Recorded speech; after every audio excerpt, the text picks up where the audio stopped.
So, welcome once again to our study of progressive stages.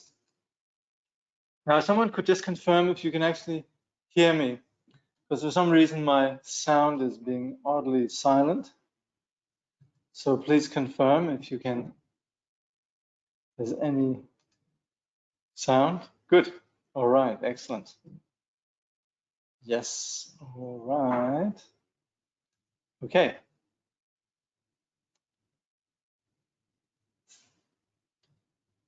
You. Okay. So we're presently studying this text, Meditation on Emptiness. And well, I always feel obliged to say a little bit something about this notion of emptiness, which is really just, it's what we're talking about with emptiness is we're talking about vipassana. We're talking about seeing, but we're not talking about seeing nothing. That's the thing. But the problem is right now we're not seeing things for what they are because we have this overlay with regards to both our own person and also with regards to the phenomenal world, the way that we're seeing it. We're actually failing to see reality. And that's why we're suffering.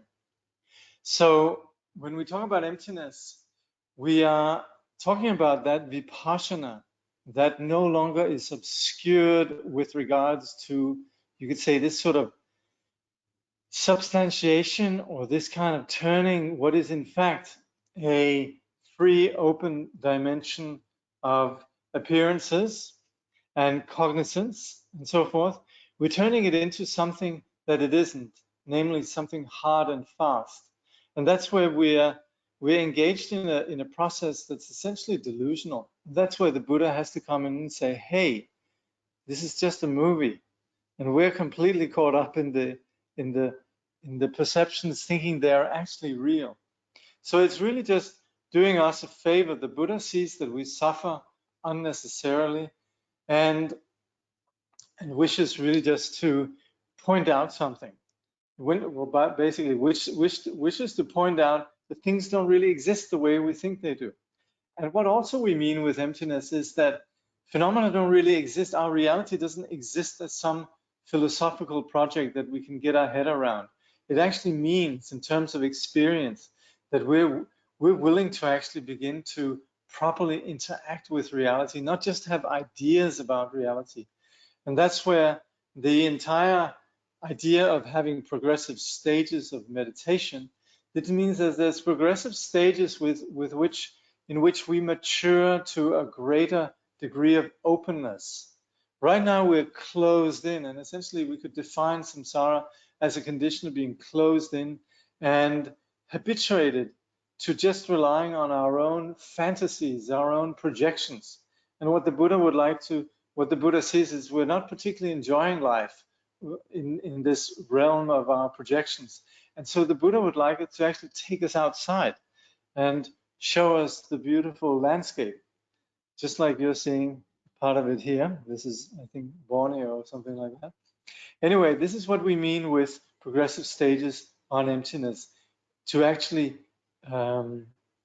prepare us for a journey of increasing insight and connection with reality. So what's important here also when we engage in this is that we're not just doing this as a private little journey, but very much understanding that this is not just about us subscribing to the Buddhist teaching, but about us being willing to follow the Buddha into an investigation in reality. And this is not about us all of a sudden subscribing to what the Buddha says. This is like somebody says, you know, there's a wonderful place called, let's say, Borneo, or there's a wonderful place called the Grand Canyon, or there's a wonderful place called Nepal, and we don't go to Nepal then or to Borneo or to the Grand Canyon with our guide thinking, well, I'd like to do what that guy is telling me. When we actually see Mount Everest or the Grand Canyon or whatever our guide shows us, This is not about us just being loyal to our guide's idea of what's nice. It's like, wow, we get our mind blown. We actually see what the Buddha sees. And so the Buddha is never about becoming objectified as somebody, and our teachers are not interested in becoming objectified as gurus or teachers. Our teachers and the Buddha are interested in us seeing something that we hadn't seen before. And particularly here, the issue is seeing outside of this self-imprisonment, actually taking us out of the prison. It's not as if we're supposed to go out of the prison and then say, thank you very much, this is so nice, and yes, you're right, it is really nice, and there we are just sitting looking at our guide instead of looking at the vast landscape we've been presented with. And this is why we also have this image of the Buddha pointing to the moon, and we often have this little adage that we would say, don't look at the finger, but look at what the finger is pointing to. So that's the point with what we're doing here. And for that reason, also what we're doing here is nothing about just us. What we're looking at is something universal. And if we think that this is something Buddhist, then something's wrong. Then we're not really approaching this the way the Buddha intends. And so that's where we actually need to shift into a different mode then and understand we're looking at reality. We're not looking at Buddhism. We're trying to understand something that the Buddha has pointed out or seen and which the Buddha would like to share.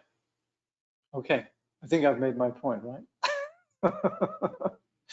Okay, so we've presently been looking at the Chittamatra or the Yogacarya tradition, where they, or you could say the viewpoint that we're being presented with here, is really the degree to which our perceptions are connected with our individual mind. These perceptions, they are essentially projections of a mind. And if we analyze both the outer phenomenal world, we can see that it doesn't exist the way we think it does. And this we've already done from the early stages. We can also look at the one who's observing, also see that also doesn't hold up to what we call analysis. And in that, the perceptions that we have are contingent on actually there being an experiencer. Then we begin to understand that these two actually operate, as you say, mutually dependent in terms of creating experience. And as such, both the sense of I and also the sense of object is essentially a construct.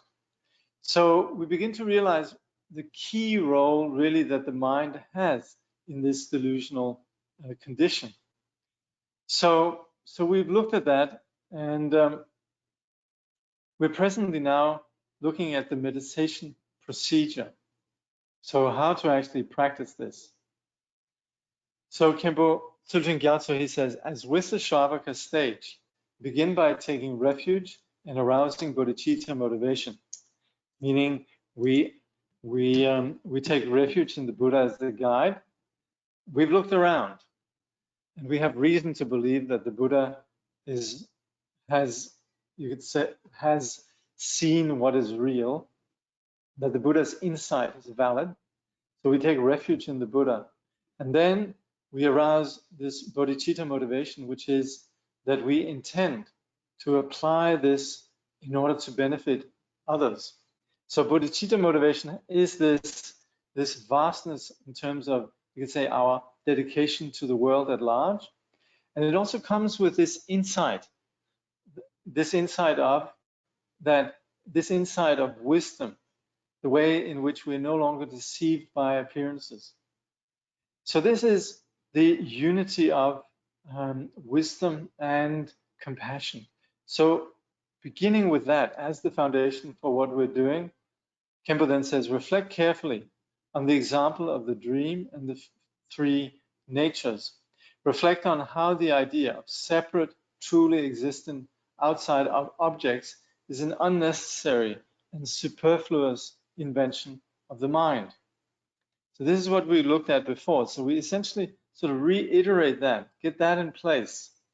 And then it says, when you become convinced of this, rest the mind as before in the spaciousness of that emptiness. Now, when we say you become convinced, this is not like I want to believe something, but convinced is like, yes, it's actually not there. If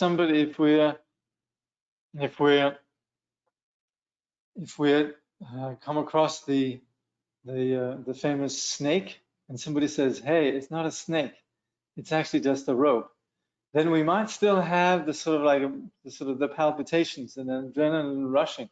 But as we look, we actually see, hey, there actually is no snake, and that's what we mean to become convinced.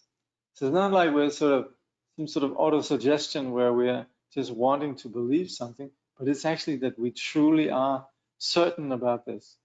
And that's where we then rest. You can see the construct of subject and object is essentially contingent on this delusional projection of duality. Then we just rest. We rest without the reference point with regards to subject and object. And this is where you then apply your meditation instructions. You might say, how do we do this?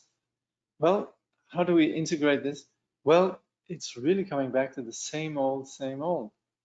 We have thoughts that arise, that fixate, and we're training in letting go of that. We're continually coming back to this non-distracted state in which we let go, we don't fixate, and similarly also with our perceptions, we allow it all. We arrive at a place of accommodation, spaciousness, in which we're not fixating. And that's what we mean with emptiness. Now, there's a cognizant quality. There's a knowing, there's a non-delusion, there's a discerning taking place. And so the Khenpo says this self-illuminating, self-aware mind rests in itself, focused on its own nature by being empty of a dualism of perceiver and perceived. So that's again where the various thoughts that arise in terms of that's going on out there, myself, we just let that be. Sort of the entire idea of me and the objectives, the perceptions of the me, we just let it be. We allow all of these various concepts to arise without focusing on them. And that's where we can say this is settling in to this self-aware mind. So the Khenpo says the mind is taken as something given. So one does not need to focus on mind as such. Again, this is really just where we're allowing ourselves to be present, connected, and as the very ground of this experience, we have cognizance. So it's not as if we need to sort of like, hey, there's my cognizance, there's my cognizance. We don't really need to do that. We are cognizant, that's it, that's good enough. Khenpo says one focuses on the emptiness of each moment of consciousness by not creating any concepts of there being any difference in substance between the inner perceiving aspect and the outer perceived aspect. So that's why we don't hold on to these. There will of course be thoughts that arise, but it's only when we begin to solidify and fixate that these thoughts actually begin to crystallize or solidify into concepts. So if we can just remain settling into this condition in which we're not fixating on what arises, then we're actually not creating any concepts. We're not perpetuating this tension between me and what's going on, me and my objects. So the Khenpo says, so as in the Shravaka stage of meditation on emptiness, the mind rests in the vast expanse of emptiness.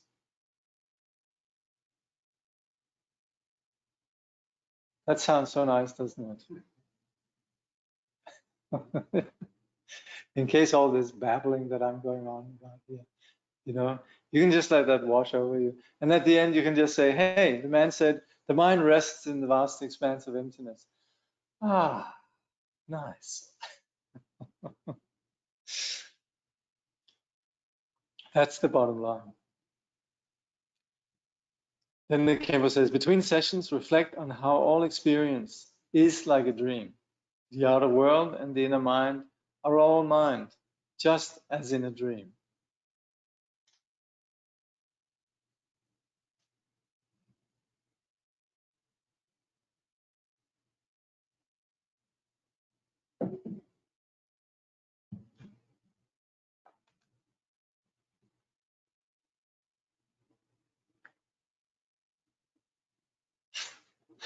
Someone says, who's famous snake? Well, occasionally I think I've mentioned that we sometimes, or rather all the time, we mistake reality. And an image for how we mistake reality is if at dusk we're walking down a pathway and all of a sudden we see a snake in front of us. We're terrified. And then somebody nudges us and says, don't worry, it's not a snake, it's just a striped rope. And that's where, when that happens, it's not like we were saved from the snake, because there was never a snake to begin with. So in the same way, with the trouble of samsara, it's never as if there's an actual problem. The problem doesn't lie out there that there is a snake. It's not as if there is something wrong with phenomena or the world or even ourselves. But what's wrong is that we're misperceiving things. And so in the Buddhist teaching, we use an example of a rope that's misperceived as a snake.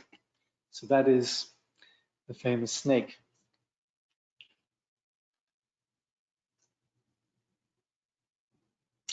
Yes, that one.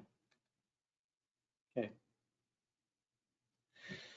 Okay, we've looked at what we call the Shravaka stage, which still operates with a sense that there's a solid world and there's some actual consciousness, but we're beginning to understand that that solid world is really just a flux of a web of phenomena. We could say the perceived world is a web of phenomena, a little bit where we would sort of equate that with the idea of the how phenomena exist on the basis of particles, right?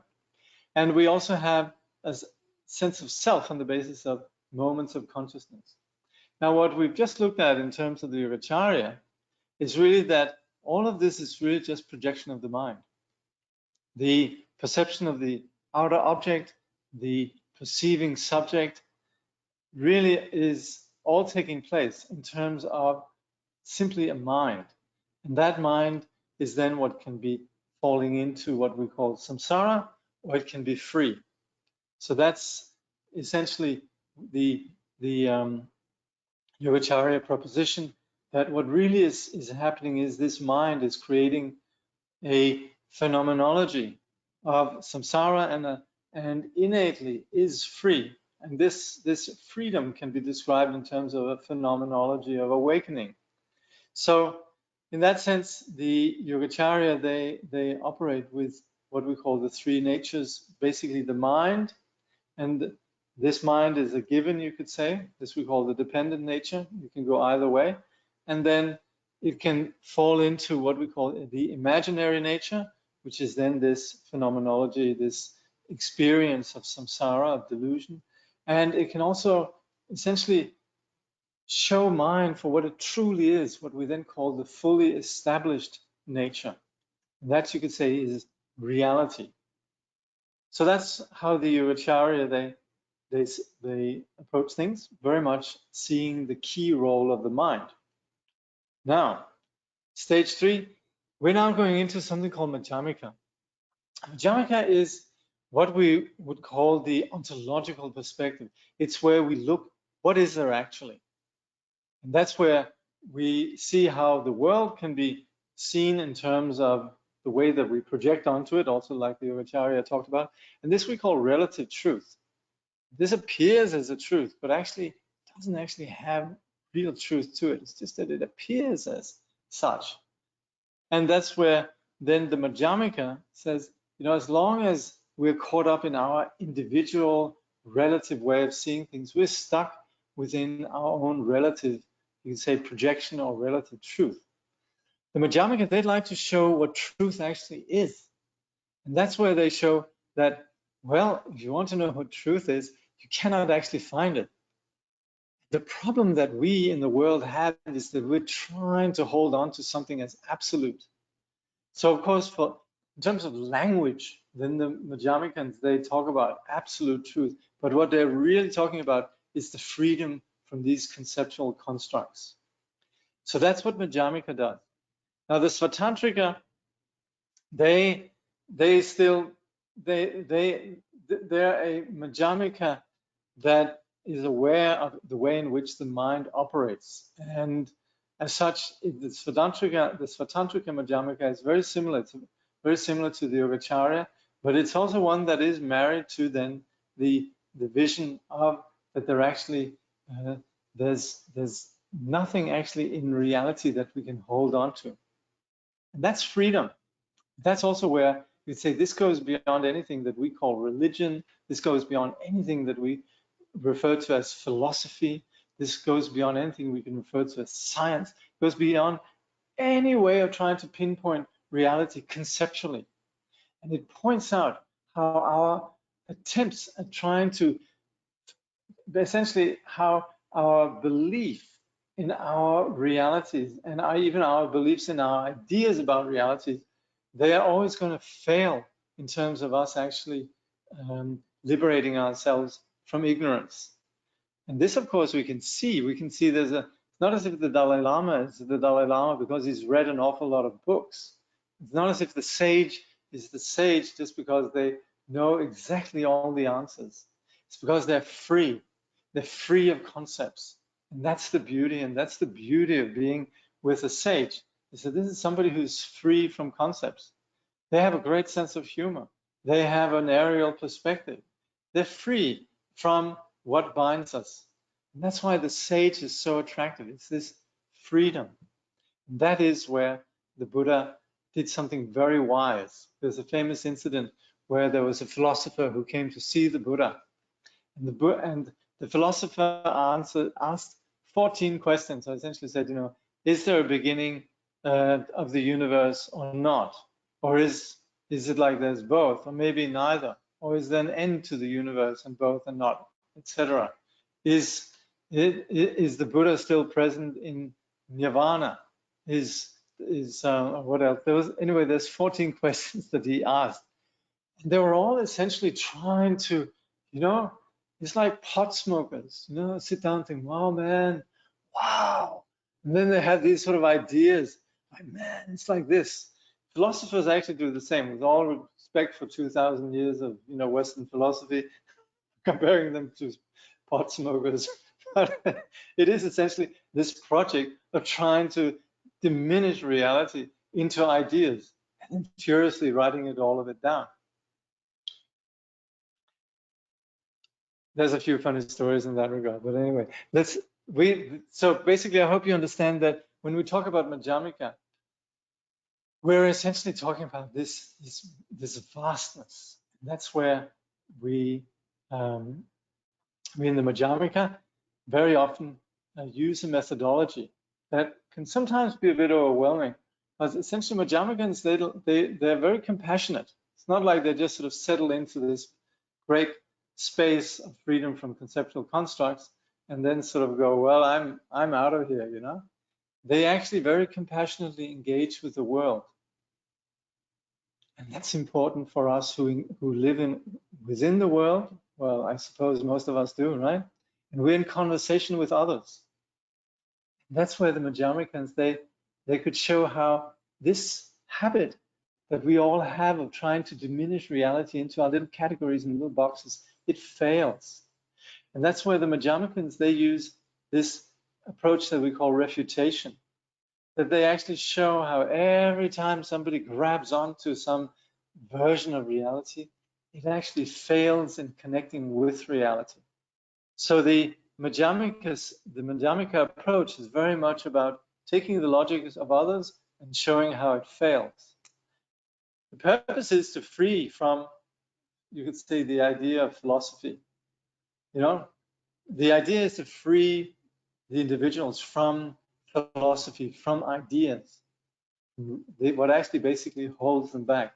And so when you come across Madhyamika, you sometimes come across these refutations that have been formulated in various contexts, and that's where it can be quite overwhelming.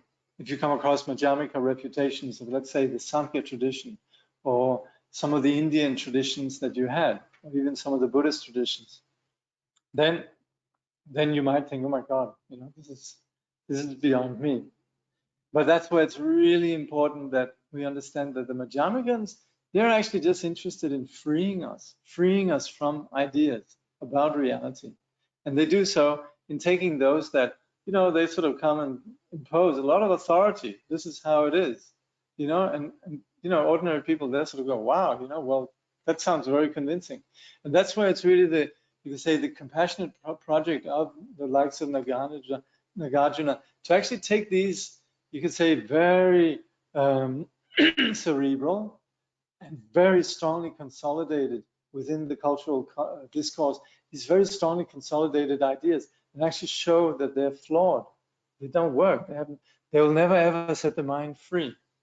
And so that's where there's an enormous compassion in the Madhyamaka refutations of all these dogmas and ideas. So dogmas and ideas then in the Madhyamaka is essentially what we call extremes, that we like to hold on to this, it's like, it's like if we talk about a person, and somebody says, that's really a bad person. And then you say, well, it's not all that bad. Oh yeah, you think he's really good, huh? These are two extremes. So the thing is, this person presumably would be a mix of all sorts of things. But what we do is we label good, and then we think, oh, if it's not good, it must be bad. And so we're always engaged in these extreme views of reality. So that's also where we attribute solidity when the Buddha says, well, things don't really exist the way they appear, they're not that solid. Then somebody will say, oh my God, it's like there's nothing. The Buddha just took away the foundation of my belief in something. Then there's nothing, I'm left with nothing. And that's not the point either. So this is where the mind that tries to latch on to these opinions and ideas, we call these extremes because they're actually out of touch with reality. They entirely exist as cerebral philosophical ideas. So we call this the middle way. And it also doesn't mean that you have the right way or the wrong way here, and you have another wrong way here, but then we find the right way in the middle. That's not it either. It's not like a third way. It actually just means that we are free from these conceptual extremes. So that's what we mean with the middle way. And that's what the Buddha, when the Buddha then was silent, didn't want to go into the discussion around philosophy and trying to label things in a particular way. This, we say, this really was the foundation for this middle way approach, that it's not about trying to diminish reality into ideas.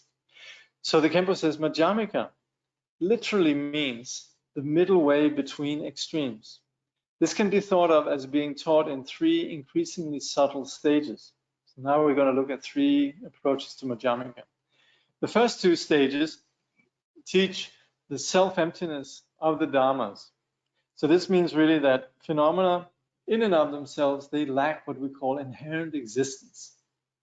We'll be looking more at that, but that is then what we call the Rangtong tradition. The Khenpo says referred to as Rangtong. That means that phenomena are entirely empty. Now the last stage teaches the emptiness of what is other than the conditioned dharmas and is referred to as emptiness of other, Shentong.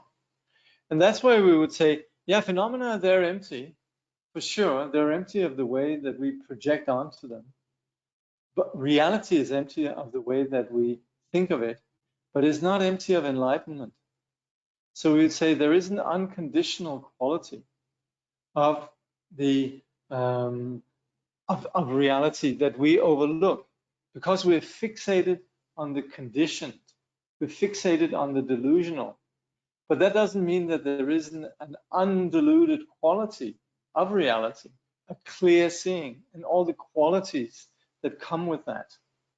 So that's where the Shentong view is this celebration that when we remove obscurations, all of a sudden there's a grand vista of reality that unfolds. So that's all the wonderful qualities that we associate with enlightenment: wisdom, strength, compassion, and so forth. But the first two stages then of the Madhyamika analysis, they're very much about us understanding how phenomena, basically the way we perceive them in their conditioned nature, they lack inherent existence. So here then, we look at the two kinds of the first kind, the Rangtong, meaning self-empty, or empty of self, Madhyamika, which is the Svatantrika Madhyamika, and the Prasangika Madhyamika. So, the Khenpo says, although the term Shentong was coined in Tibet, Madhyamika Shentong represents the view of those whom, in India, were known as the Yogacarya Madhyamikas. They call themselves the Great Madhyamikas, not Madhyamilas, by the way.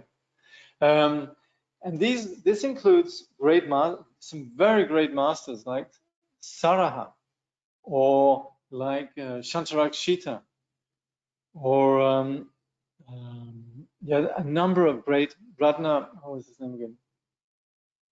There's many, many great masters who really belong to this tradition of what we call the great Madhyamikas. Now, apart from then, we're first looking at the Rangtong, the self-empty Madhyamikas. The purpose of the Rangtong Madhyamika is to establish the emptiness of self-nature of all phenomena. That means to actually understand that phenomena don't possess this self-nature. So here I am, here's my watch. We cannot find anything in this that is intrinsically watchness. What we have is a whole collection of things that end up, that we label as watch, but watch actually we cannot find in this. It functions on relative truth as a watch for all practical purposes. It's a watch, and it's also remarkable that we could actually put this thing together.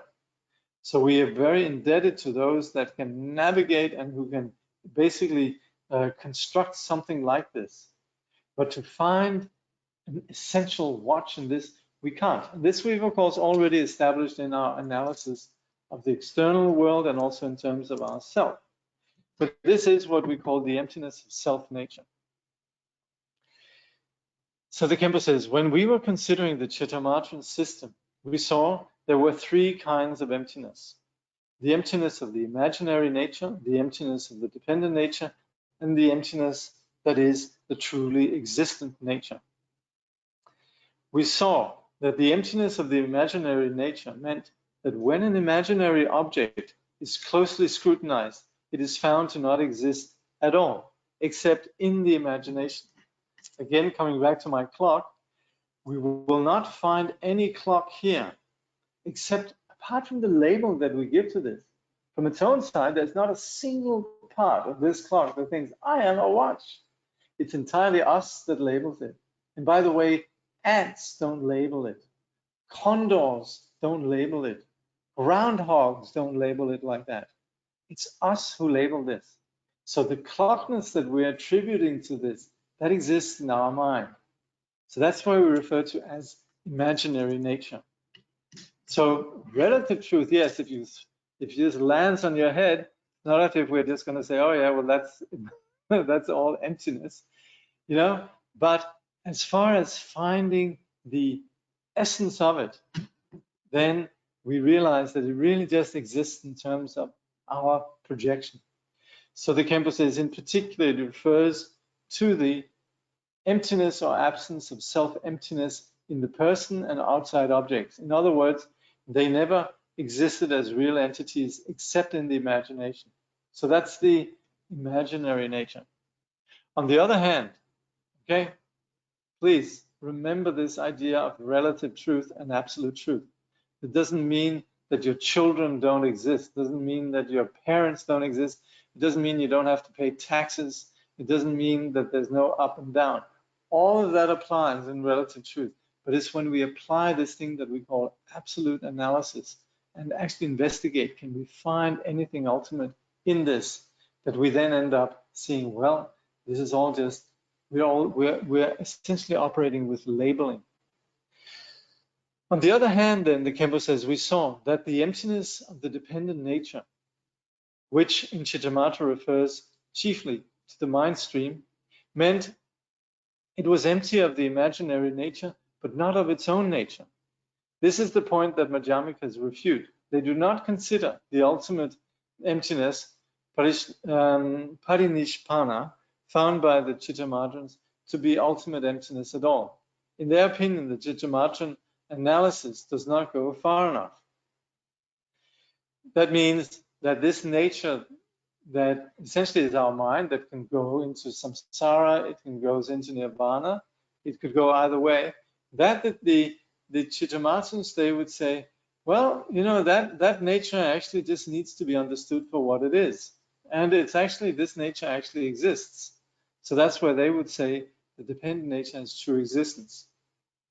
The Madhyamikans, or at least the way all this debate is constructed here, they will say, no, there is no such absolute nature.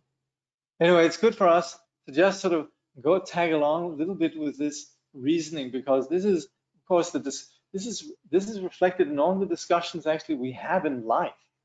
This is reflected every time that we begin to talk about things from an analytical perspective. So we shouldn't think, oh, this Buddhist stuff, you know, it's all, you know, oh, whatever, you know, it's so weird and wonderful, but I just can't do it. It has everything to do with what we're experiencing all the time. So it's really worth looking into. And this sort of assumption that, yes, there is a mind, well, don't we have it? Yes. Doesn't this mind sometimes get confused? Yes. Doesn't this mind sometimes be less confused? Yes. So clearly we are operating with these three natures in our experience all the time. Now, but there's some points to be said about this, obviously. The Shravakas, the Chittamatrans, and the Madhyamika Rangtongpas, which are the ones we're now looking at, Khenpo says, for example, those who follow the Madhyamika Rangtong, all agree that the mind is a stream of moments of consciousness. The Shravakas analyze it and find no self in it. Okay? This is universal Buddhism. They find no self. Anatta, anatma, for sure. We all agree on that. That's key in the whole Buddhist proposition. The Chittamatrans further analyze the objects of consciousness and find no self-nature in them. Okay, so that's where we find no self in terms of this consciousness, but also the objects, these objects that we perceive that generate images within our mind. These also, the Chittamatrans say, they also have no self-nature. They're just projections. So it's, you could say, increasingly insightful. Madhyamika Rangtongpas further analyze the consciousness as well as their objects and find that neither consciousness nor their objects have self-nature. This absence of self-nature is absolute. So that's where the Madhyamika Rangtong, those who are really interested in seeing the ontological nature of things, they go in and they say, well, yes, actually, both objects, consciousness and so on, have no self-nature. So for them, the Rangtongs, then they say, well, you know, this vastness here in which there's nothing that we can grasp onto, this is liberation. This is the absolute nature. So they're all justified. We would say they are increasingly insightful, these are increasingly subtle insights to the nature of our reality.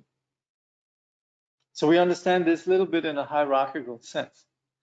So then the Khenpo says, nevertheless, all Madhyamikas agree that the mind manifests as a stream of moments of consciousness together with their objects, and that this simple appearance is relative truth. This is very good. Now we're going into phenomenology. We're going into the experience.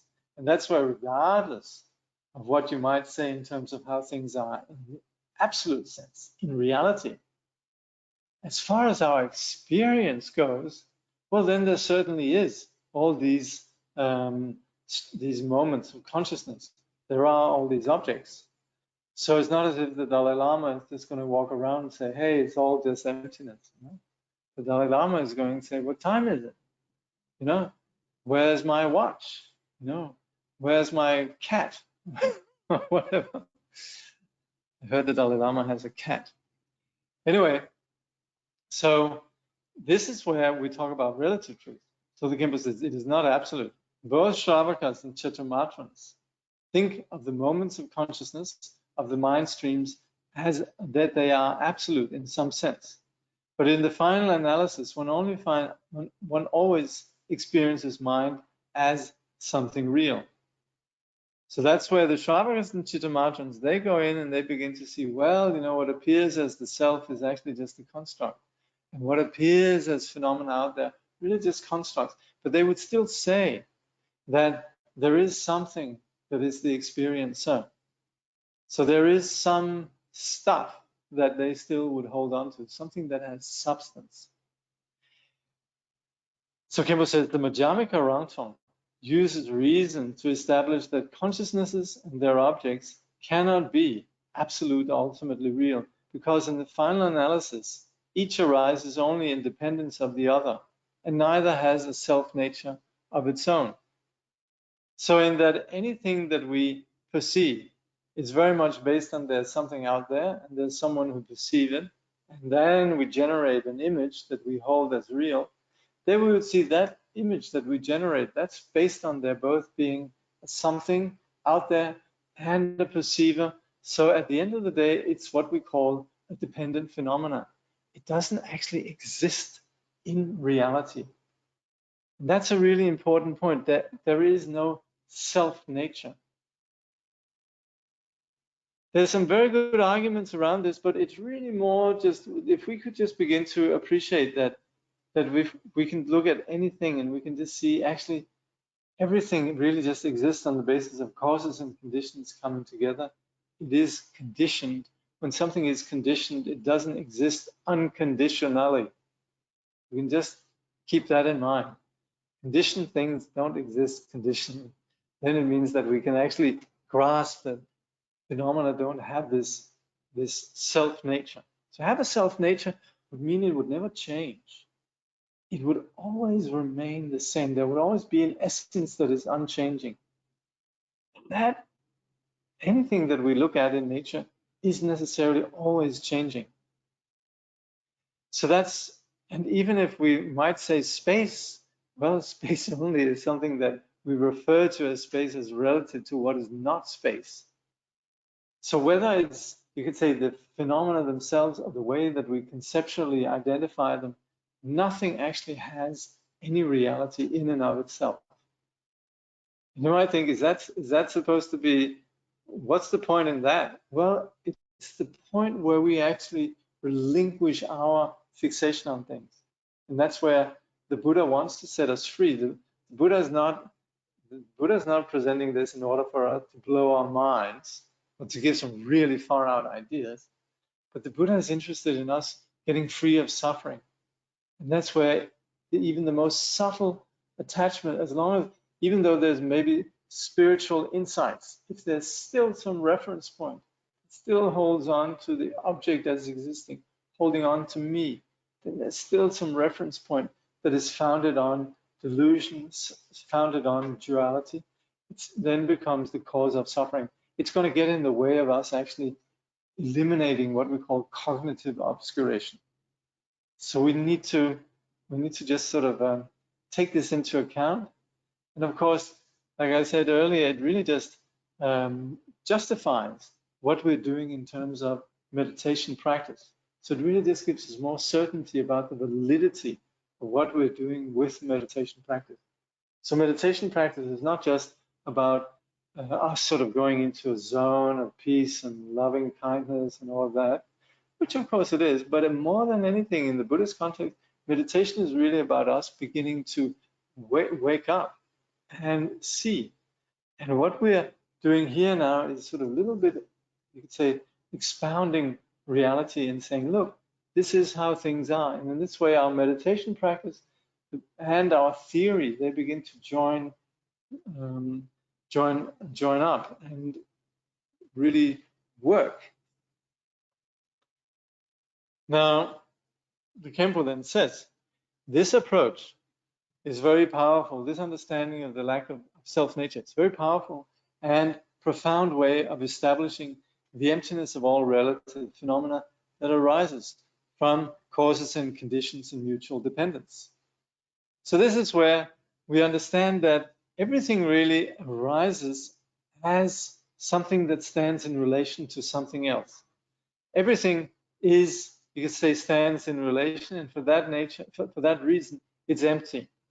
Now, sometimes the idea of interdependence, it gets picked up by the sort of deep ecology people, or sort of the sort of touchy-feely project of we're all linked together, and that's a very nice idea. And in a way, there's nothing wrong in that. And yes, that's also implied in the mutual dependence thing. But what actually is the point with understanding this praticca samutpada, or the mutual dependence, is just that the rigidity around ourselves and the rigidity with which we project onto phenomena is actually not founded on anything that we can verify. And so it's something that we imagine, that we project. And that's where praticca samutpada is really about us opening us up to a wider vista beyond this rigidity. But of course, within that also there comes a softness and an openness to the other. And that, of course, brings us around to compassion and, you could say, respect, non-aggression, non-violence, a sense of connectedness with the other. So you could say it's, as much as it really is a very uncompromising view, it does also bring about all that sort of the sweetness that the sort of the modern marketing of interdependence sort of is, I guess, intending. Anyway, then the Khenpo says, it leaves many questions unanswered, however, and in some ways the Chittamatrin system gives more answers to how relative reality works than does the Madhyamika Rangtong. Madhyamika Rangtong is a system of reasoning that takes our everyday common sense view of the world and shows us that such a view of the world is full of logical contradictions. We experience the world through our senses, and yet when we use our reason to inquire minutely into the exact mode of its existence, we find nothing exists by self-nature at all. Well, that's Madhyamika Rangtong when it's looking at absolute truth. So that's where the Madhyamika Rangtong, yes, it says phenomena, they appear as solid and so forth, but if we look both in terms of the perceiver and the perceived, there's nothing there. But also what the Madhyamika Rangtong, they do, of course, when it comes to relative truth, is they adopt the approach of the cowherd. And we'll see this more in the Prasangika Madhyamika, but that is more, we will just say, well, the relative world, it appears as it does to everybody in different ways, and just let everybody think what they want. Let's not sort of challenge everybody or, disagree with anybody. We could actually just disagree with anyone. Somebody says, boysenberry ice cream is the best. And then you can just go, yep. And somebody else says, vanilla fudge is the best. We can just go, yep, it's really good.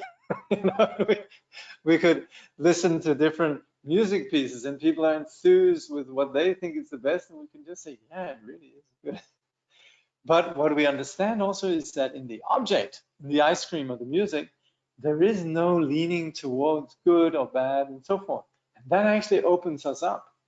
That's where we actually have this flexibility, because we know that, one ice cream and the other ice cream, they're all equally, you could say, empty of the solidity that we as the perceiver might attribute to them. Wow, best ice cream. Oh, I don't like that ice cream, etc. Right? So that's where the Madhyamika Rangtong and also what we have, they very much make this point. Now, then Khenpo says, ultimately, experience and reason are found to be in fundamental conflict, and the resolving of this conflict can only come through the direct knowledge that arises from insight meditation.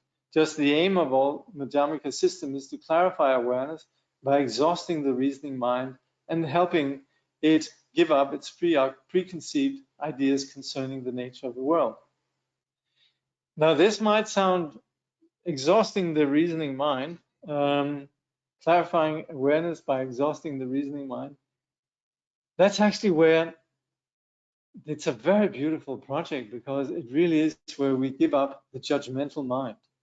So the reasoning mind, it works up to a point. But then again, it still gets stuck with its own nerdy quality of wanting to have the answers. And that's where at one point we need to give up even the reasoning, the rational mind. So that's where the sage is someone who definitely has discerning, but the real wisdom doesn't come from just being, you could say, very sharp, but also from being free. And that's where the project of Madhyamika is to show how the narrow views that we tend to have limits us. But then again, it won't take us further than just having, the view that views are problematic. So ultimately, we're going to have to go beyond even that idea, Otherwise, we're just sitting sort of very smug and saying, well, they're all wrong. That's not also going to be particularly nice. And that is where the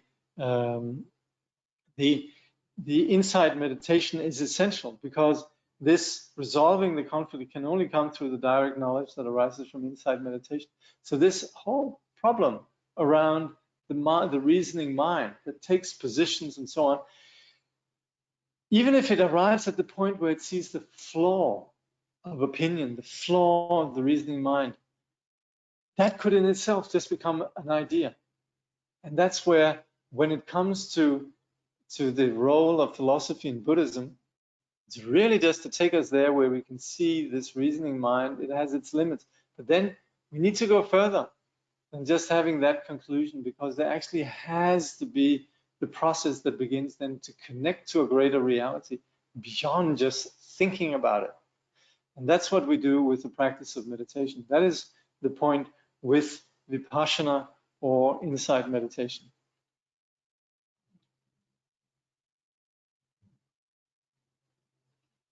Okay. Next is the difference between the Madhyamika Sautantrikas and the Madhyamika Prasangikas. I think I might just save that for next time.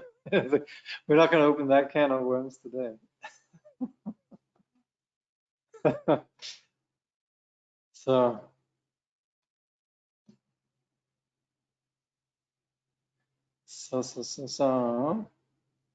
what is the Madhyamika view on the concept of rebirth? Well, they would say for something to actually end, which is sort of the idea of consciousness as something that will end when you're dead. When the brain dies, then your consciousness dies. Then when you're dead, you're dead. That would require that consciousness had something substantial about it that had been born in the first place. But consciousness doesn't have that. The projections about our entire reality are actually that phenomena, both the external phenomena outside and also the consciousness that we generate realities around. They have never actually, these hallucinations have never come into existence. So the entire idea of something existing, not existing, coming, going, taking birth, ending, has actually nothing to do with reality. And so the idea of something ending all of a sudden would require that it had had a beginning. So that's the Madhyamika view on rebirth. Were the great masters associated with Nalanda? Oh yeah, very much. We talk about the Nalanda tradition, the great masters of Nalanda, Nagarjuna, Asanga, Vasubandhu. Gosh, there's a lot of them. Dharmakirti, Dignaga, Gomidevi, Chandrakirti, and so forth. Sometimes His Holiness the Dalai Lama talks about the 17 great masters of the Nalanda tradition. And in general, we talk about the two supreme ones, Nagarjuna and Asanga, and then the 6 ornaments, which then include people like Dignaga, Dharmakirti, Vasubandhu, Shakyaprabha, Gunaprabha, maybe 1 or 2 others, yeah. Is the cognitive nature of our Buddha nature inherently existing? Oh yeah, yeah. This is what we're talking about here. Well, the Yogacharyans, they would say so, and also will make some valid points for that. But the problem is if we begin to what we call rareify it, begin to solidify it, then things go wrong. So that's why the Madhyamikas, they go a long way to actually make sure that we're not going to start rareifying it. Yeah. They want to make sure that we don't think of it as something that is inherently existing. So does that cognitive nature of our Buddha nature never die? Well, the whole idea of birth and death, these are essentially constructs of the dualistic mind, but we can attribute, you could say, permanence in the sense that it's not something that's created, it's not something that will ever end. And as such, yes, if we want to sort of have Buddha nature explained as we would sometimes do it in terms of what we call expedient truth, sort of comforting truth, then we say, yeah, Buddha nature is permanent. But at the same time, it would also be unfair to say, well, it's not, if we thought that it's permanent on the way that we ordinarily hold on to something as permanent. And that's why the Madhyamikans, they do us a big favor by making it clear that this understanding of Buddha nature, that's maybe okay just for the time being, it could be comforting, but it's actually much greater than that. It goes beyond the idea of birth and death. Does it transmigrate to our next life? Oh, for sure, it never changes. So it's something that runs as a red thread throughout all existences. Essentially, it runs as a red thread to samsara, and it's something that is always there in nirvana. It's not something that's diminished in samsara. It's not improved in nirvana. Is that cognitive nature of our Buddha nature the same as our sixth consciousness? No. Sixth consciousness is really just a consciousness on the basis of objects.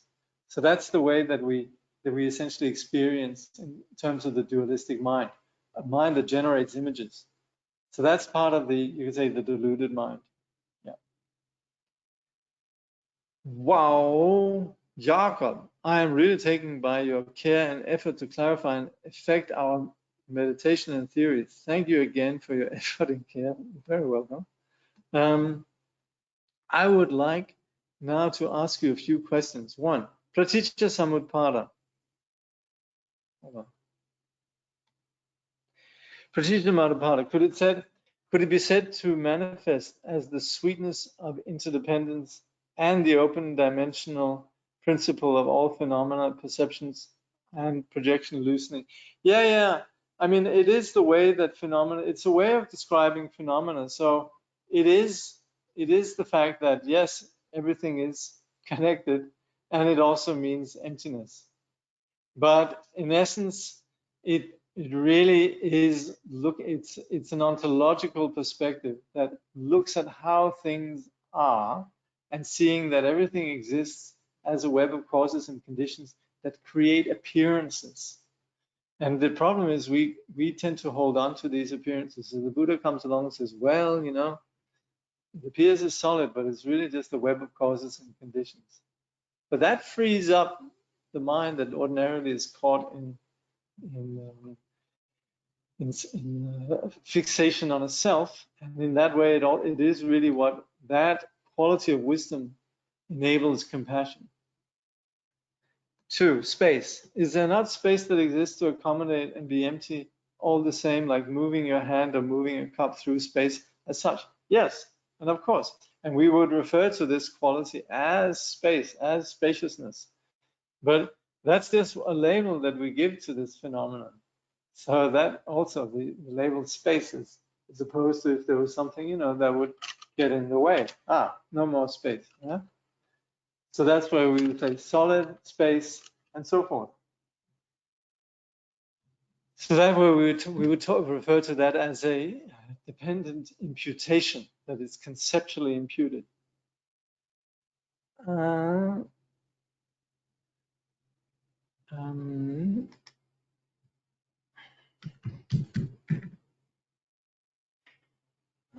Let's see here.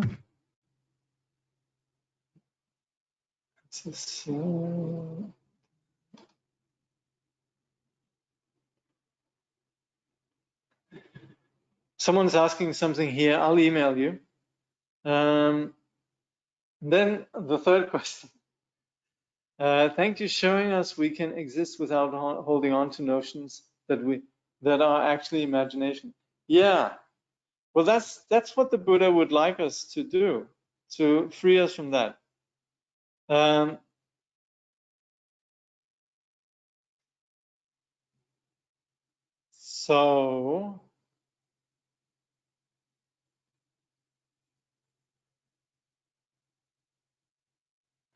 So then this person is referring to how him and his friend joke around with the Rangtong, Shentong ideas. Fair enough. Yeah, looks good. So sages are sages because they don't have concepts, while we need concepts, as you have said previously. Did I say that? I guess so. I'll stick to that. I'll cop to that. Yes, in relative truth, of course, we have up and down and so forth. So yes, the sages, on the other hand, we would say the Buddha has two wisdoms. We'd say the Buddha has the wisdom of knowing things as they are, and also the wisdom of knowing things how they appear in their multiplicity.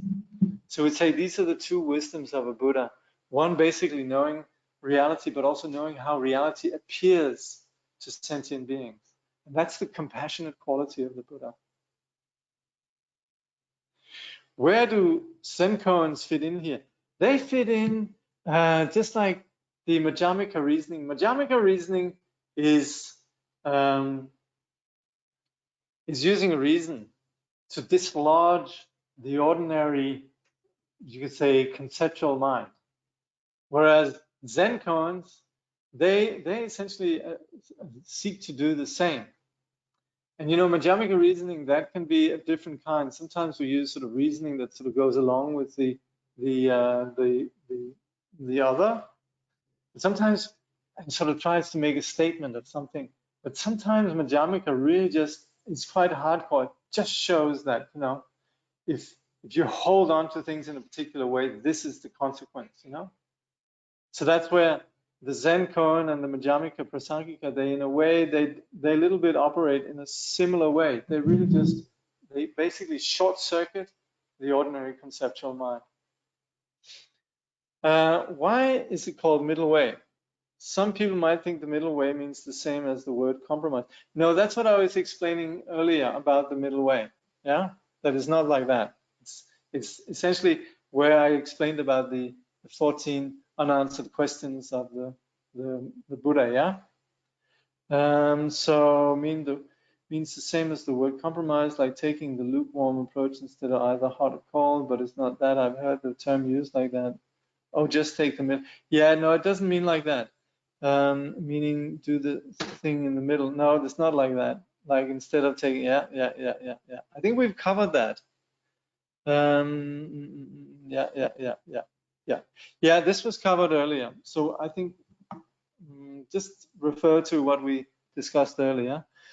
What would Buddha look at those fantastic novels of the world? Do they actually come from imaginary mind, which should be a problem? You mean fiction? Yeah, well, you know, it's entertainment as much as anything else. So, I mean, look, the Buddha is always happy when sentient beings are having a good time. And so if people are having a good time watching fiction, the Buddha would be very happy for that. On the other hand, as long as we don't get caught up and misunderstand and think that fiction is reality, right? That's the problem. The groundlessness of experiencing nature of mind can be frightening for the dualistic mind afterward. Is that why we go back to grasping onto there being some things, such as our cognitive nature, that doesn't die? That's right. And that's why we do sometimes talk about expedient truth and the need for expedient truth. I mean, we talk about reality in a particular way. And that of course, that's our nature. This is our habit since a very long time. What we're doing now is opening up to a much wider dimension. And so sometimes we might feel you be overwhelmed by the quality of the spaciousness of it. And that's why we might like to retreat into this sort of safe place, our comfort zone. That's understandable enough. But we are kind of venturing out there, you know, we venture out a little bit, then we might need to sort of camp, and we venture a bit further, then we camp a bit, and so on. Because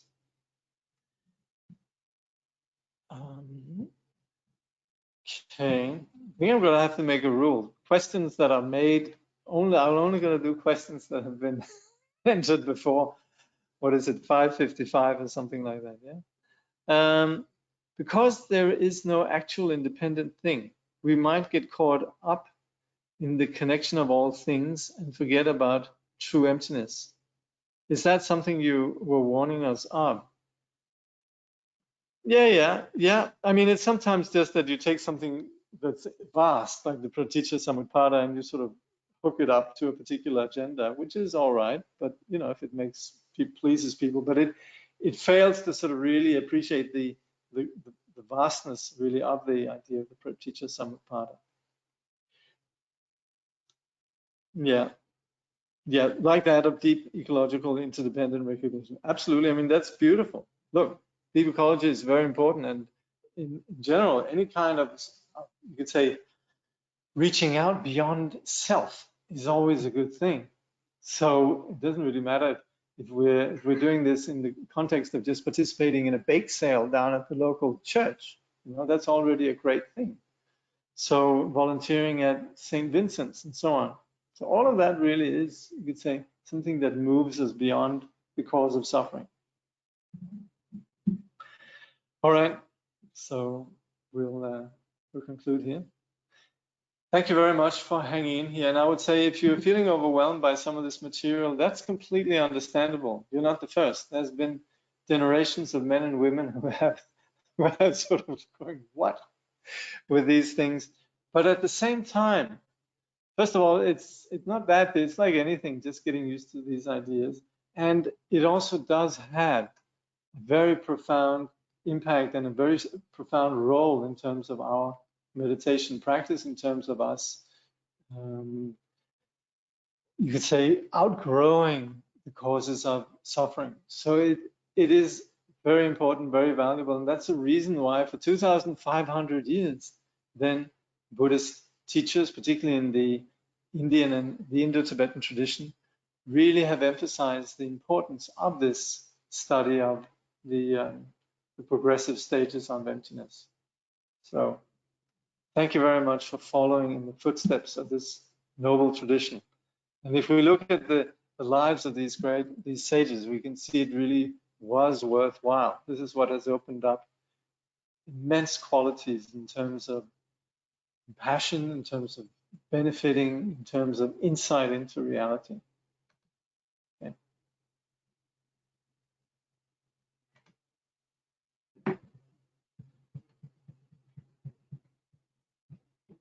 By this merit, may all attain omniscience, may it defeat the enemy wrongdoing. From the stormy waves of birth, old age, sickness, and death, from the ocean of samsara, may all beings be free. May bodhicitta, precious and sublime, arise where it has not yet come to be, and where it has arisen, may it never fail, but grow and flourish, evermore and more. Thank you. We'll have a few minutes break, then we'll have a look at meditation practice. So basically, we looked at the menu, now we're going to look at the actual real deal.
So, just to say a little something about practice of meditation, which is very much what is the objective with all the discussions we're having. When we say emptiness, like I say, it's a problematic word in the sense it might lead to the idea that there's nothing, but it really just means that it means greater. It means greater openness. Actually, it's interesting. Some of you might have been around the other day. I had this discussion with. Well, actually, I was just having conversation, or basically chatting with Elizabeth Mattis Namgyal, but very much, of course, basically wanting to hear what she had to say about things. And she mentioned how this translator, Herbert Günther, translated emptiness as open dimensionality. And I agree with Elizabeth, that is a very good term. Gives much more a sense of what we're aiming with. And that's also probably how the Indians would understand the word shunyata, and the Tibetans tongpa. It basically, it's not something about nothingness, but it's something about openness, beginning to connect with reality, and we could say, well, is there a reality? And haven't we just said there's no reality and all of that? But it's more about us dismantling all our ideas and being willing to be present in the world without setting up all these reference points that gets in the way, particularly with regards to all the, you could say, toxic action-reaction patterns of our mind.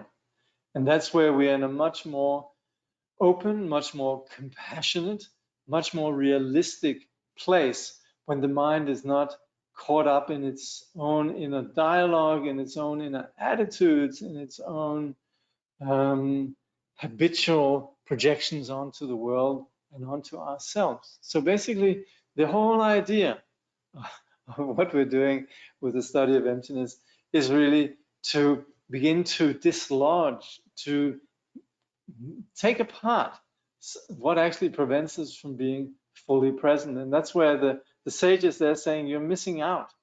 You're missing out on reality. The reality is beautiful. But unfortunately, we, like someone was pointing out, we sort of, we retreat back into what we sort of find is safe and familiar.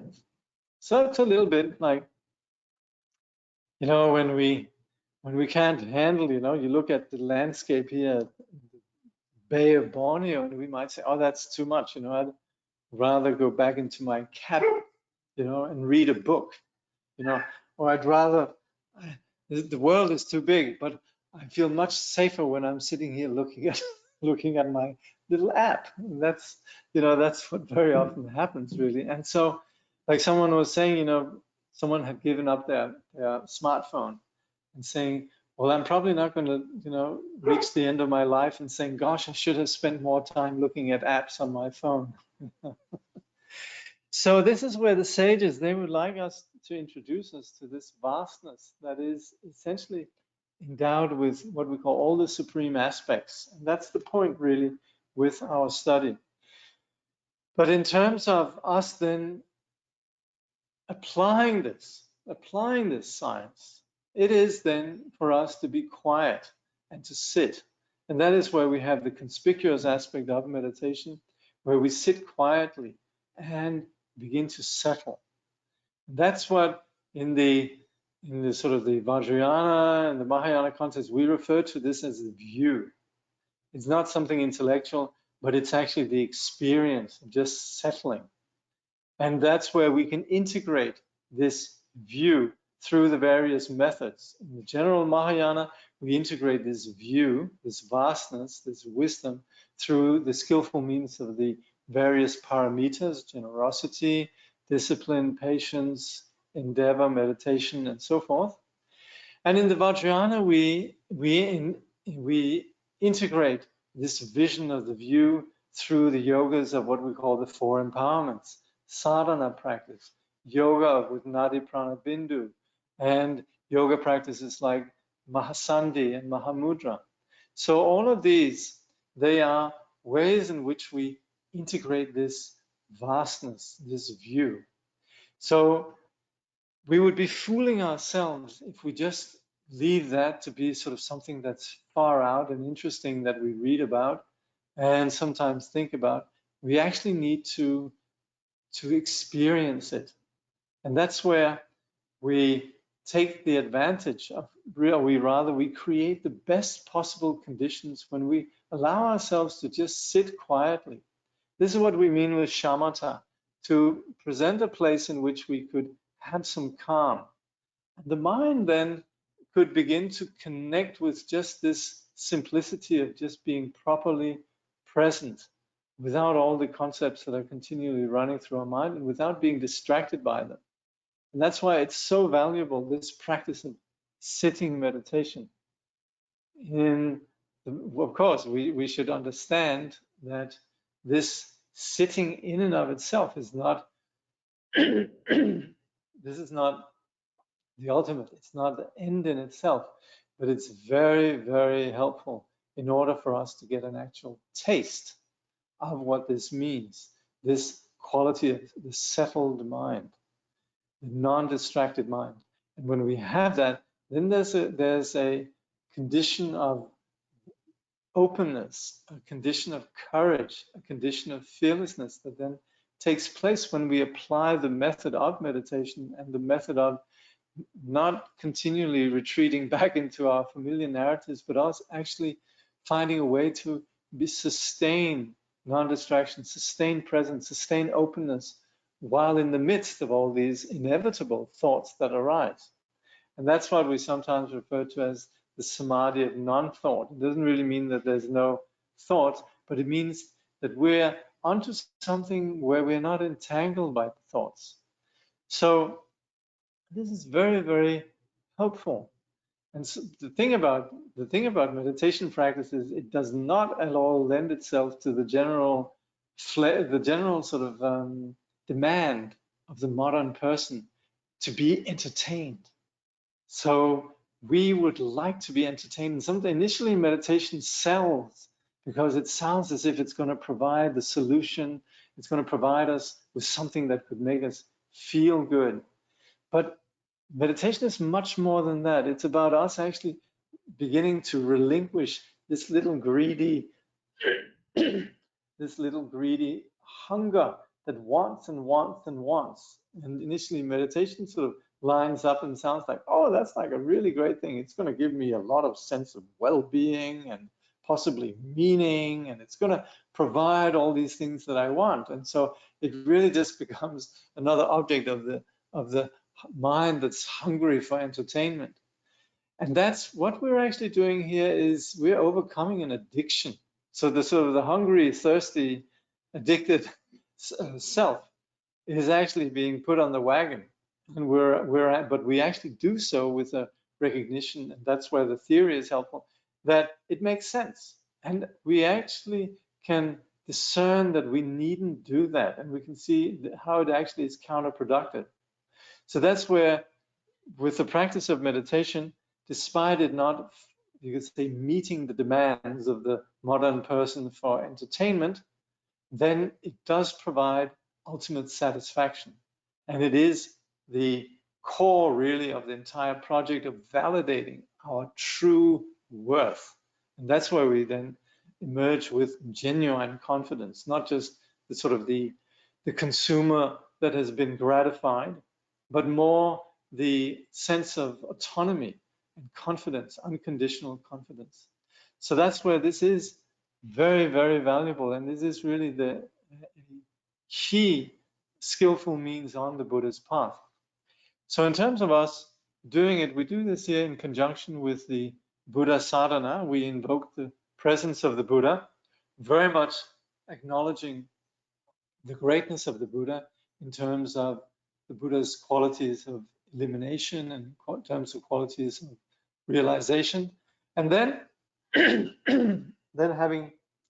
having dissolved the external reference of the Buddha, then we settle and we actually experience. And that's again where we do so, not just in terms of us settling into our mind, but very much then with the inspiration of the presence of the Buddha. So there's this great value of what we call blessing, that there's some atmosphere which is not exactly about knowledge and intellectual ideas and so forth, but very much a sense of awe and a sense of deep respect and a sense of greatness and a sense of presence and so forth. And that's where we invoke the Buddha, but we can also invoke our teacher. We might have a guru or something. We might think of His Holiness the Dalai Lama, but just something that really invokes greatness. And when we then settle into meditation, we do so with this quality of wealth and richness and this quality of a yoga that actually aligns itself with this as something that's not just external, but also internal, abiding within ourselves.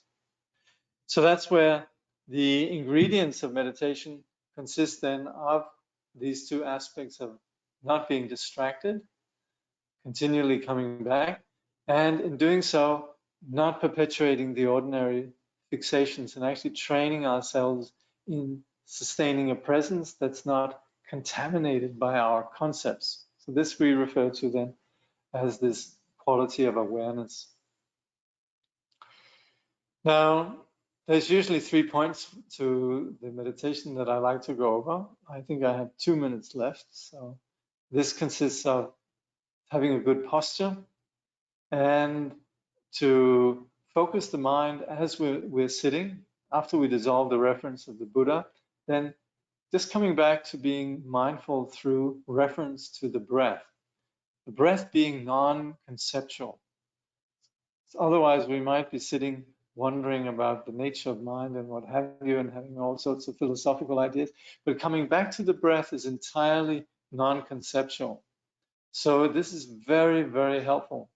And this is not just helpful for beginners, it's also helpful for advanced practitioners of Vajrayana as well, to actually discover what we mean with non-conceptual.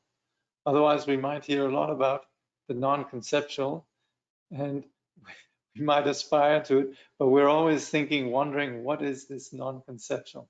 And that is, I'm sorry to say, that is conceptual. So to actually have something that we can touch on that just provides an experience of simplicity that takes us out of our thoughts, takes us out of our heads, and takes us out of the ordinary narratives and ruminations is extremely helpful. So that's where, as we're sitting, we focus on the breath, particularly the out breath. And when we do walking meditation, we just focus on the footsteps as we're walking. So that's a little bit about the practice of meditation. Again, it always applies that we're doing this not just for ourselves, but really with an awareness of the situation of all sentient beings and the condition of suffering in the world at large. And so to gain some experience in this universal condition, something that applies not just to us, but to everyone, everywhere at all times, is something that really connects us with others when we're doing this practice. So today we'll do the Buddha practice, and then we'll do 15 minutes of sitting, 5 minutes of walking, and then again 15 minutes of sitting.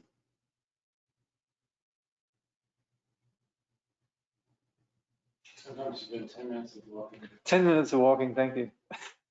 That's right. So what is it? We're doing 15 minutes sitting? Really? How do I get up to 35? Sure. Now, you know what it is, actually. That's right.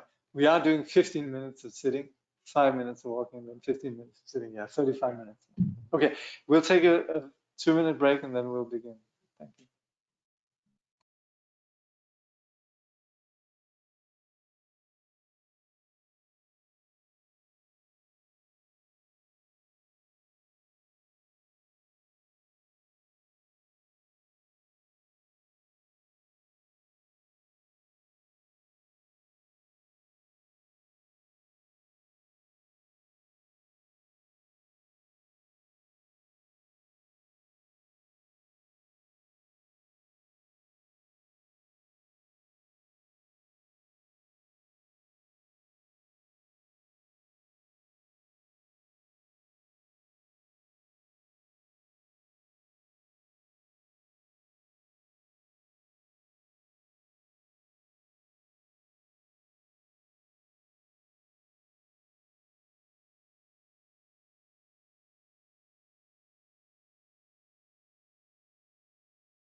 So, in the Samadhi Sutra, it says, those who while walking, sitting, standing, or sleeping recollect the moonlight Buddha will always be in the Buddha's presence and will attain the vast nirvana.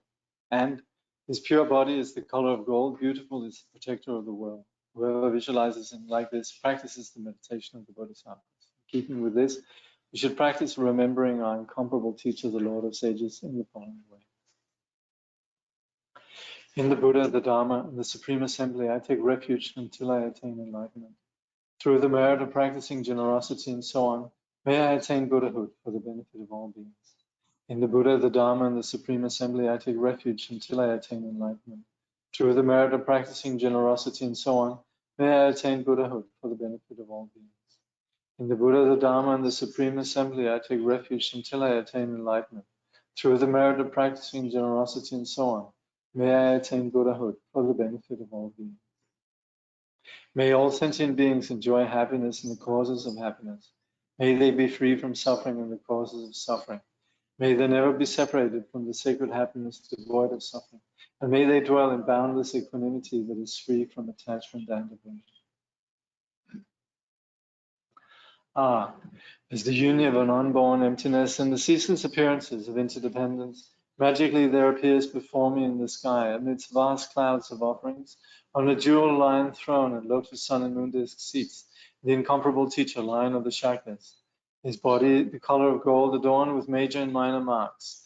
Clad in the 3 Dharma robes, he sits in Vajra posture, his right hand gracefully poised in the earth-touching mudra, and his left hand in the gesture of meditation, holding an alms bowl full of nectar. Like a mountain of gold, magnificent he shines in splendor, spreading beams of wisdom light across the whole expanse of space. The 8 close suns, 16 elders, and the like, a vast ocean-like retinue of noble beings encircles him all around.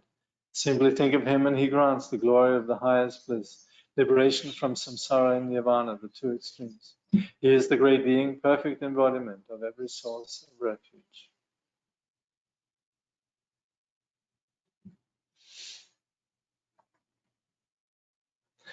With your great compassion, you embraced this turbulent and degenerate world and made 500 mighty aspirations. You are as exalted as the white lotus. Whoever hears your name shall never return to samsara. Most compassionate teacher, to you I pay homage. All my own and others' virtues, the body, speech, and mind, together with all our possessions, visualized like Samantabhadra's offering clouds, I offer to you. All the harmful actions and transgressions I have committed throughout beginningless time, each and every one I now confess with intense and heartfelt regret. In all virtuous actions of the noble ones and ordinary beings, accumulated throughout the past, present, and future, I rejoice. Turn the wheel of the profound and vast Dharma teachings ceaselessly and in every direction, I pray. Your wisdom body is like space and remains changeless throughout past, present, and future. Yet in the perception of those to be guided, you go through the display of birth and death.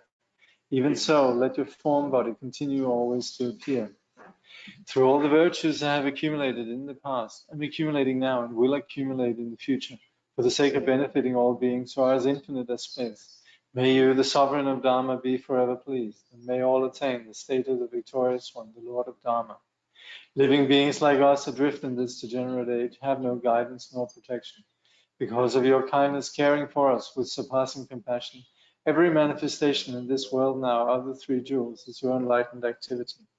You are then our only refuge, incomparable, supreme. So from our hearts we pray with total confidence and faith. Do not neglect the great promises you made in times gone by, but hold us until we attain enlightenment with your compassion. Supreme Teacher Bhagavan Tathagata Arhat, complete and perfect Buddha, glorious conqueror, Shakyamuni Buddha, to you I pay homage, to you I make offerings, in you I take refuge. Supreme Teacher Bhagavan Tathagata Arhat, complete and perfect Buddha, glorious conqueror, Shakyamuni Buddha, to you I pay homage, to you I make offerings, in you I take refuge. Supreme Teacher Bhagavan Tathagata Arhat, complete and perfect Buddha, glorious conqueror, Shakyamuni Buddha, to you I pay homage, to you I make offerings, in you I take refuge. Teyatao muni muni mahamunaya soha. Teyatao muni muni mahamunaya soha.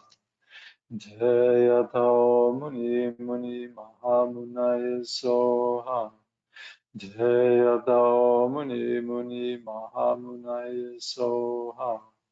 Jaya Tao Muni Muni Mahamunaya Soha. Jaya Tao Muni Muni Mahamunaya Soha. Om Muni Muni Mahamunaya Soha. Om Muni Muni Mahamunaya Soha. Om Muni Muni Mahamunaya Soha. Om Muni Muni Mahamunaya Soha. Om Muni Muni Mahamunaya Soha.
Om Muni Muni Mahamunaya Soha. From the Buddha's body there emanates a great radiance, a multicolored rays of wisdom light, dispelling all our own and others' obscurations and causing all the genuine qualities of the Mahayana path to rise within us, so that we attain the level of perfection from which we will never return again to samsara.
The miraculous display of the unsurpassable wisdom and pierces the intentions, deeds, prayers, knowledge, love, and ability of all the Sugatas and their children. May all beings become exactly like them. I prostrate to all the Buddhas and to the Bodhisattvas endowed with the divine eye of the sages and to the Shravakas as well. I prostrate to Bodhicitta, which counteracts birth in all lower realms, perfectly shows the path to the higher realms, and leads to no aging nor death. Whatever negative actions I have done under the influence of an afflicted mind, in the presence of the Buddhas, I fully acknowledge them all. By the accumulation of any kind of merit I have created through the three kinds of activities, may my seed of omniscience grow, and may I attain awakening that never ends. Whatever offerings to the Buddhas that can be found in realms of the 10 directions are known to the Buddhas who rejoice in them. I rejoice in all these offerings. I fully acknowledge all negative actions and rejoice in all merit. I prostrate to all the Buddhas. May I attain supreme primordial wisdom. I earnestly request the Bodhisattvas who reside on the 10 levels, in all the direction of the worlds in the 10 directions, to awaken into supreme enlightenment. Once you have awakened into genuine enlightenment and tamed the Maras and their hordes, may you turn the wheel of Dharma so that all living beings may be healed. With the sound of the great Dharma drum, may you free all sentient beings who are suffering. Throughout inconceivable millions of kalpas, may you remain and teach the Dharma. Mired in the swamp of desire, entangled in the strands of cyclic existence, I am fettered by all that binds. I supplicate those, supreme among humans, to look upon me. The Buddhas do not blame sentient beings who are flawed. With a loving heart for all sentient beings, may the Buddhas free them from the ocean of cyclic existence. Any perfect Buddhas who are present, those who have passed away and those yet to come, may I train following in their way and engage in enlightened conduct. Having perfected the 6 paramitas, may I liberate the 6 families of sentient beings. Having actualized the 6 extraordinary faculties, may I reach unexcelled enlightenment. Future phenomena are not born, and those past will not occur. Present phenomena have no inherent nature. There is no actual location. There is no perception. There are no outer things. May I realize the Dharma Dhatu of emptiness. According to the Buddhas, the great sages, there are no truly existent sentient beings nor life forms. There is no truly existent individual and no nurturing of a self. May I realize the Dhammatā, where the self is not present. An entity such as grasping onto a self in mind is not present within any of the paramitas. To benefit all sentient beings, may I give with generosity free of avarice. Since things do not exist as entities, may my wealth appear spontaneously. Since all things disintegrate, may I perfect the paramita of generosity. endowed with a flawless ethics that is guided by rules, and an ethics that is completely pure. With an ethics free of an arrogant mind, may I perfect the paramita of ethics.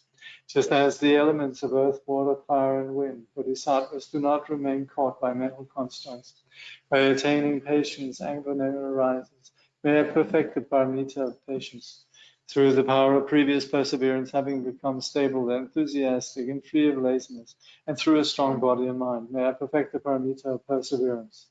Through the samadhi where all is illusion-like, through the samadhi of the hero's stride, and through the samadhi that is like a vajra, may I perfect the paramita of meditative concentration.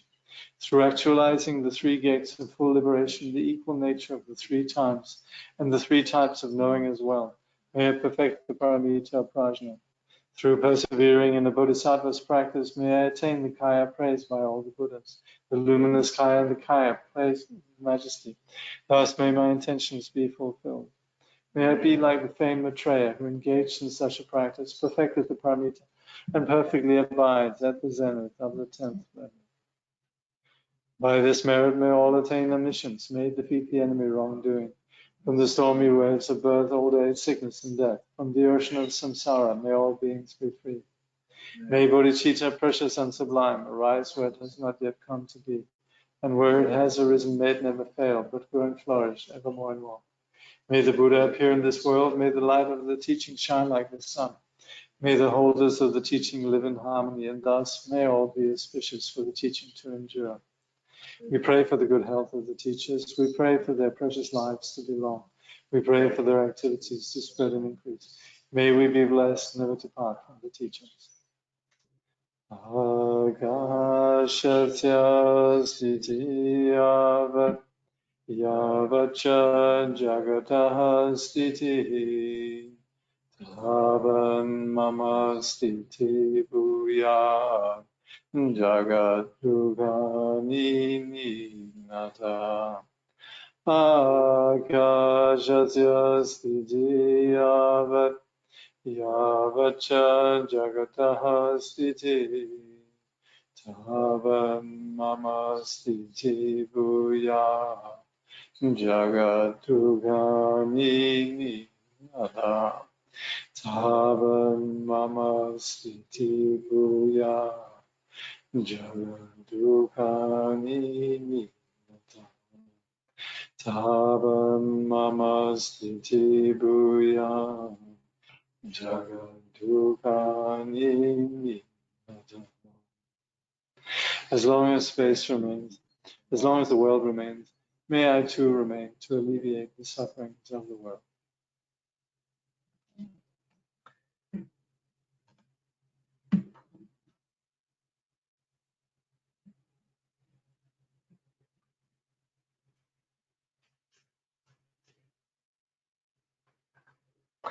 I think there was something from my Zoom. There was a Zoom account of mine that went on, and there it said, "You have been disconnected." But that was actually me. So those of you online who saw that message, it actually had nothing to do with you.